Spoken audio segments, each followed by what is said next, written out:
म यो मान्छेसँग बस्न सक्दिन श्रीमान। म पनि योसँग बस्न सक्दिन श्रीमान। तिमी त किन बस्थ्यौ र?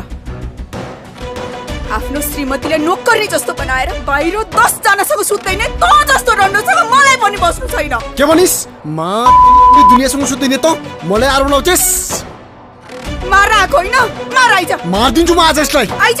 Order order order. यो तपाईहरुको घर हैन, सम्मानित अदालत हो। अलि सभ्य भएर प्रस्तुत हुनुस्। देख्नुभयो श्रीमान, उहाँले यस सम्माननीय अदालतमा त यो ऐकम गर्नुहुन्छ भने घरमा आफ्नो श्रीमतीलाई कस्तो ऐकम गर्नुहुन्छ होला श्रीमान? वकिल साहब, एकछिन पहिला उहाँहरूलाई शान्त भएर आफ्नो कुरा राख्न दिनुस्।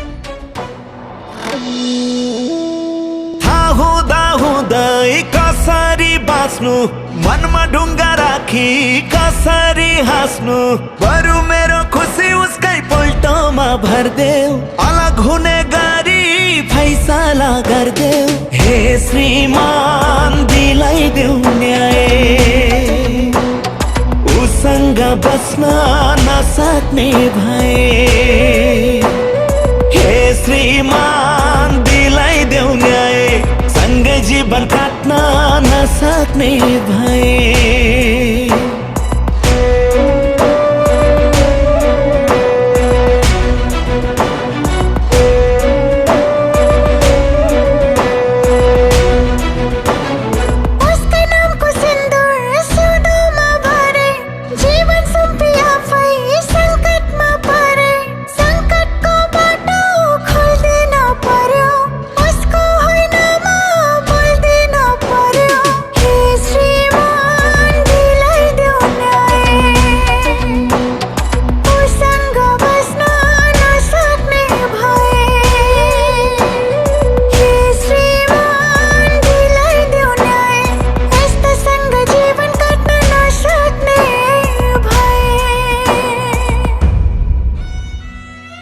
बाबु, केक काटौँ है अब? नहीं, म त बाबा आइसकेपछि मात्र काट्छु। बाबालाई पर्खिने हो? हो ल, यता आएर बस। हस् आऊ।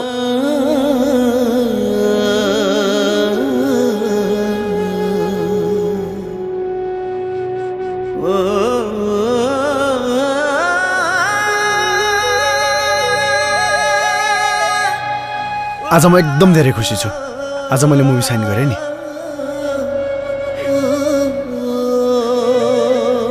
तिमी खुसी छैनौ? छोड मलाई। यो के गरेको? पागल भयो तिमी? कहिले सुटिङ, कहिले मिटिङ, कहिले के सधैँ तिम्रो मात्रै चल्ने। हाम्रो लागि खोइ टाइम। तिमीलाई थाहा छ आज हाम्रो छोराको बर्थडे हो? थाहा छ तिमीलाई? शिट। बाबु, मलाई माफ गरिदेऊ। पहिले त्यो मनमा मन्दिर खोजे, बदलामा आज अदालत आइपुगे। उसकै जितमा ताली बजाउँछु, खुसी तारेर पीडा सजाउँछु। हे श्रीमान दिलाइदेऊ न्याय, उसँग बस्न नसक्ने भए। हे श्रीमान दिलाइदेऊ न्याय, सँगै जीवन काट्न नसक्ने भए। आगर नहीं, खादिनु म बाबा आइसकेपछि मात्र खान्छु। बाबालाई आउन ढिलो हुन्छ। खाऊ। आगर खा भनेको सुनिनस्? तेरो बाबा आउँदैन आज। I hate you, मम्मा।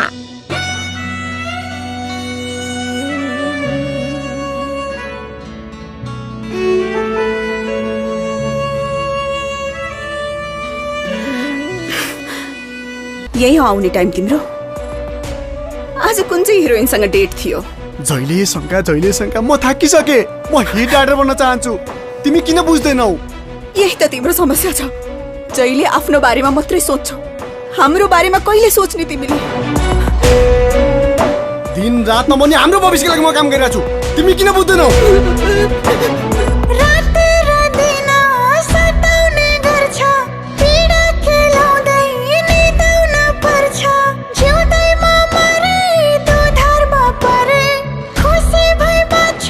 छोड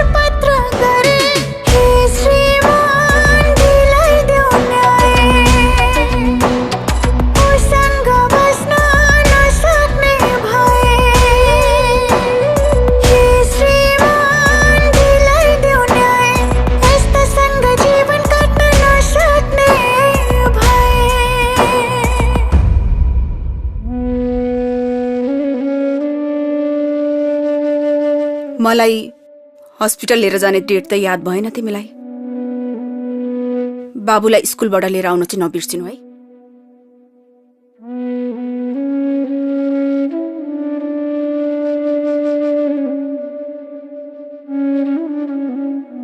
छोराले खाना खायो? बाबुले खाना खायो भनेको सुनेनौ? हेर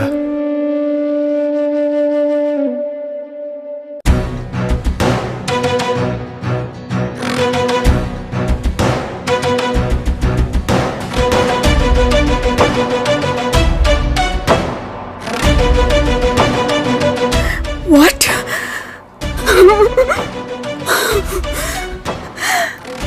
तिमीलाई एउटा काम दिएको थियो त्यो पनि गर्न सकेनौ होइन? जब एउटा बच्चालाई स्कुलबाट लिएर आऊ भनेको थिएँ त्यो पनि गर्न सकेनौ होइन? छोड मलाई। तिमीलाई यही भए पुग्यो। बुझ न के बुझ्न मैले?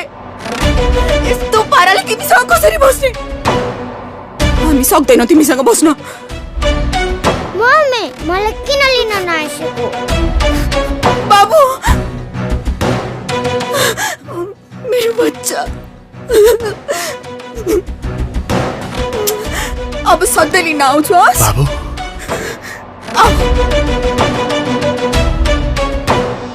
अब लडे नि म उभिन्छु आफै, सम्झाउँछु मन भुलिदिन्छु सबै, उसैलाई जिताउ बरु मै हार्छु, मृत्यु तोके नि सजाय स्वीकार्छु। हे श्रीमान दिलाइदेऊ न्याय,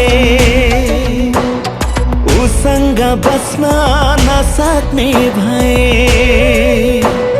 हे श्रीमान दिलाइदेऊ न्याय, सँगै जीवन काट्न नसक्ने भए।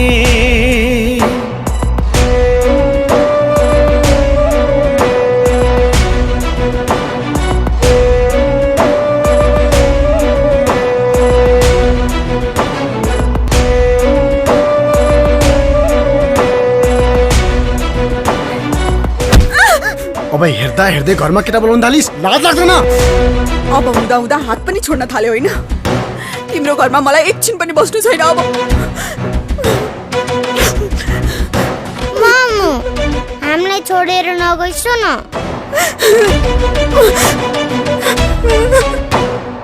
आफ्नै ठाने सुम्पे जीवन भोहरन, जीवन लुटे बर्बाद भए उसकै कारण।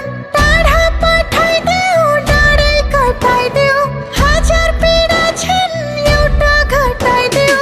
हे श्रीमान दिलाइदेऊ न्याय, उसँग बस्न नसक्ने भए। हे श्रीमान दिलाइदेऊ न्याय, यस्तासँग जीवन काट्न नसक्ने भए। तपाईँहरूले छुट्टिने निर्णय गर्नुभयो, छुट्टिनुहोस्। मलाई भन्नु केही छैन, तर तपाईँहरूसँग एउटा अबोध बालक छ। त्यो बालकलाई कोसँग राख्नुहुन्छ? आमासँग कि बाउसँग? त्यसैले यस अदालतमा त्यो अबोध बालकलाई पेश गरियोस्।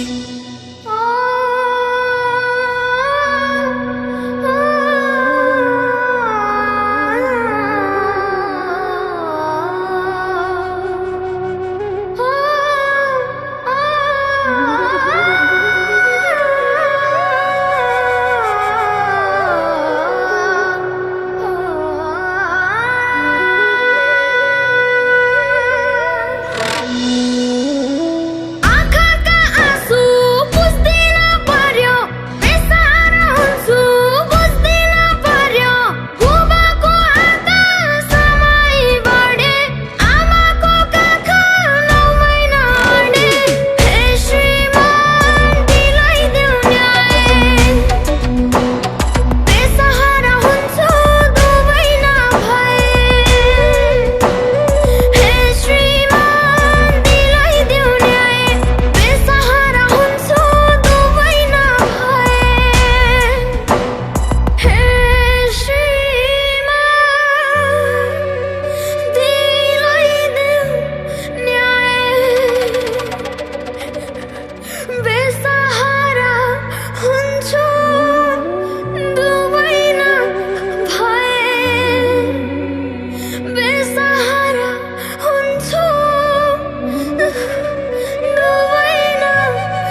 बाबु के गरेको यस्तो मामुको माया लाग्दैन मलाई दुवैजनाको माया लाग्छ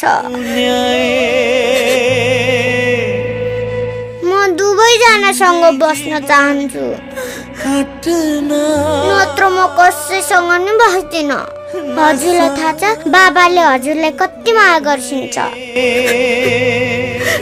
बाबु हामीले माफ गरिदेऊ अब हामी मिलेर बस्छौँ है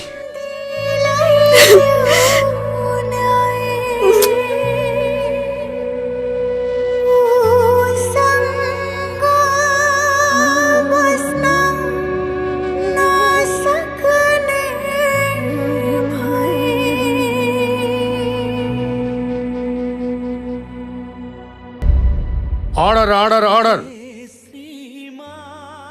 अब दोस्रो सुनवाईको लागि पक्ष र विपक्ष दुवैलाई उपस्थित गराइयोस् नेपाल सरकारको तथ्याङ्क अनुसार 2079-80 सम्म 40,183 डिभोर्स केस दर्ता भएका छन् कतै तपाईको डिभोर्सले तपाईको छोराछोरी र बच्चामा असर परिरहेको त छैन आफ्नो छोराछोरीको सुनिश्चित भविष्यको लागि भए पनि सकेसम्म डिभोर्स नगरौँ मिलेर बसौँ